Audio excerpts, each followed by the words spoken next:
Now that we can compare things, let's learn how to combine conditions. Python does this using logical operators and, or, and not. Let's explain them one by one. When you use the and condition, both conditions must be true. For example, let's say age equals 20 and country equals UK. If age is greater than or equal to 18 and country is exactly equal to UK, print eligible. In this case, Python checks the first condition, which is if age is equal to or greater than 18, and then the second condition, which is if the country is UK. Only if both conditions are true, the print runs. Otherwise, the print will not run. Let's say we change the country to Nigeria. What happens? No output because the two conditions are not true. The OR operator is different. At least one condition must be true. For example, day equals Sunday. Then we check if day equals Sunday or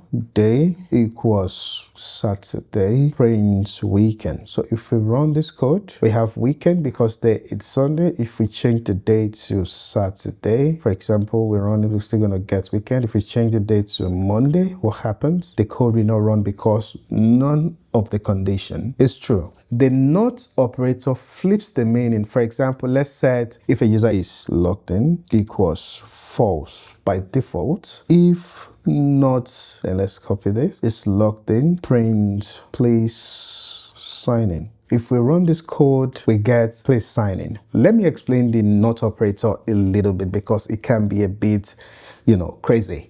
So what we've done is we created a variable called is logged in. And what we've done is we check if the user is logged in, and by default, this is false. That's what it means. This is a Boolean data type. Then the next line have if not logged in. In this case, this is going to be true because user is not logged in. Then print please sign in. Let's break it down a little bit more. Let's remove the not condition, and this is saying if is logged in, meaning that if this condition is true, print please sign in. If I run this code, nothing happens because this condition is false because we set it to false. Let's change this to true. You see we have please sign in, but let's change it back to false and then add a not operator. If we run this code, the not we change false to true, and that is why we have please sign in. I hope you understand it a bit. Now your challenge. Ask the user for age and country. If age is 18 or more and country is UK, print you can vote. Then jump on waala.dev to try debugging task. Real coders learn by doing.